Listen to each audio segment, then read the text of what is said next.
Mabuti na lang at si Senator Escudero ang presiding officer. Kasi kung si Gatchalian ako, madidelay ang trial. Escudero, the presiding officer, flatly rejected. Motion denied. Gandang araw mga kaibigan. Another good news. Pag-usapan natin, ongoing na ang day 1 impeachment trial ni VP Sara. Nagsalita na, nagbalitaktakan na.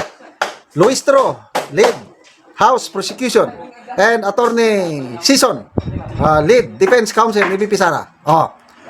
Una, nag-motion si Congresswoman Luistro na kung pwede, ang Vice President is ma-arraign today. Yung mag-plead guilty siya or not guilty sa mga articles of impeachment na inihain sa kanya. Yun ang motion ni Luistro. Mamaya, sumagot si Attorney Season.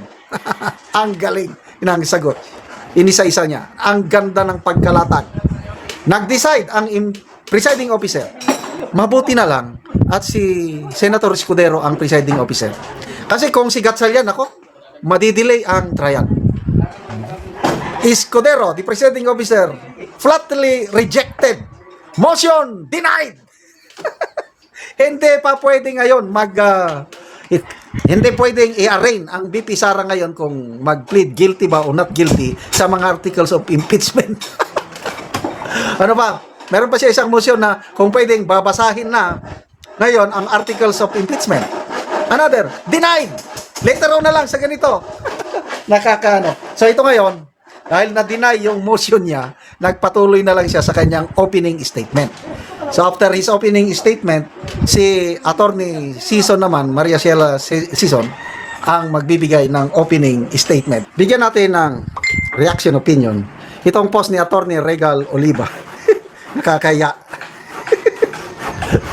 Sabi, someone should tell Gerbil Luistro that the laway, yung laway building up her side lips look so gross. Anong gross? I stop watching, sabi niya. Ako, hindi ko napansin. Kanina, habang nag-opening statement si Congresswoman Luistro, nakikinig lang ako yung kanyang as usual propaganda. Hindi ko nabantayan yung laway na, kasi ako, kung nag-vlog ako, nababantayan ko dyan. Mamaya, may pumuputi na dito. Kaya, ang ginagawa ko, pag nabantayan ko, medyo gaganon ako, o kaya gagawa ko ng paraan na mawala yung laway. Pag hindi. Ganon ba? I don't know sa inyo kung nabantayan nyo. Laway building up her side lips look so gross. Ano yung gross? Nakakaya. Ayan ba naman to? So, ang daming tumatawa. 9,300 ang nag-react, 8,400 ang tumatawa. Basta tayo sa mga comments. Anong mga comments? Sumubo pa kasi bago nag-speech. Bek Berano. My thoughts exactly. My TV is still on listening but I look at my phone, browsing at my post picture. Parang nauulol na po. I stopped watching to. Kadiri to death. Akala ko ako lang.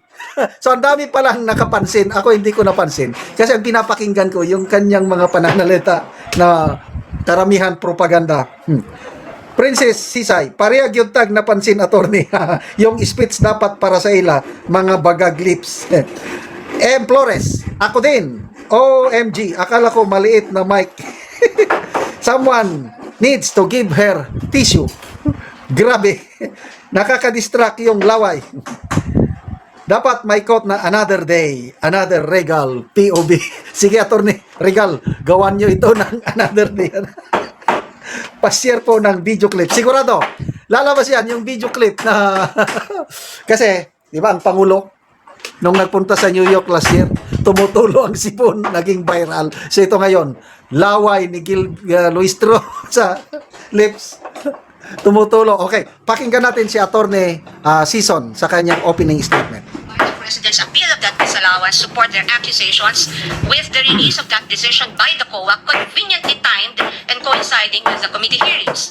They will claim that the certifications of the BSA confirm their allegation that recipients of the confidential funds do not exist, even though they listed one Mary Grace Piatos in their pre-trial brief as among their witnesses, or that the liquidation of the confidential funds in a span of 11 days was allegedly swift as to invite suspicion. The prosecution will assert that the supposed NBI findings of similar signatures across a number of acknowledgement receipts submitted to the COA are supportive of their conclusion that the disbursements of the confidential funds were irregular. What the prosecution avoided informing the public so far are these: that it was the then Secretary of the Department of Budget and Management, Amena Pangandaman, who issued a memorandum for the President through Executive Secretary Lucas Bersamin on October 18, 2022, recommending the approval of the Office of the Vice President's request for confidential funds. That the Office of the President did in fact approve that recommendation of the DBM through a memorandum from the Executive Secretary dated November 28, 2022 and signed by the former Executive Secretary Lucas Bersamin by order of the President. That on December 13, 2022, the DBM issued a special allotment order number 0-PMB-C-22-001204 signed by former Secretary Amena Pangandaman to cover the request of financial assistance subsidy and confidential funds of the OVP. That, notwithstanding the impending end of the fiscal year, the confidential funds were nonetheless released to the OVP on December 20, 2022 under this documented approval process.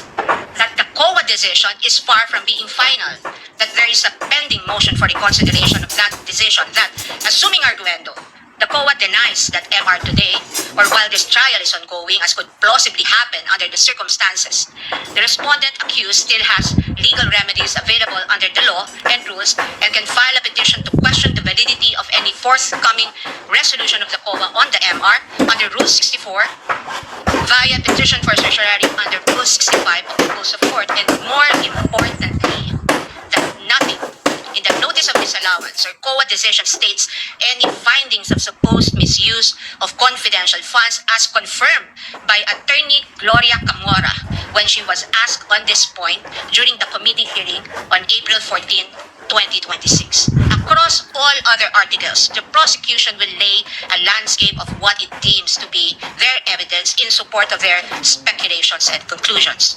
We are not strangers to all these accusations precisely because this was not the first time these narratives were foisted into the minds of the general public. We have heard the same tales and stories of these accusations since 2024 when the House conducted its Quadcom hearings and most recently the mini trial of its Committee on Justice. But what we must not forget amid all these accusations is the fundamental legal principle that the burden of proof never shifts. Burden of proof never shifts. He who accuses must prove his allegations with evidence that meets not only the degree of proof required, but also meets the evidentiary standards of admissibility, credibility, relevance, materiality, and competence. We therefore should not lose sight of the core principle that the burden of proof is on the prosecution, and unless it discharges that burden, the accused need not even offer evidence on her behalf, and she will be entitled to an acquittal. This is the law then. This is the law now. And the underlying principle for this burden of proof is simple. Under our Constitution, every accused is presumed innocent until proven otherwise. An accused has in her favor the presumption of innocence which the Bill of Rights guarantees. So, I think ito na yung last part. Mamaya mag-adjourn na ang day 1 ng trial. At una, i-summarize ko lang ha. Yung pronouncement ng presiding officer. Ang threshold ng conviction votes is still 16. Ang Supreme Court lang ang makakapagbago niyan. Kung hindi magsasalita ang Supreme Court, hanggang 16. Wala nang no ifs, no buts. 16 talaga ang number of votes. So, day 1 is very productive. Pabor kay BP Sara.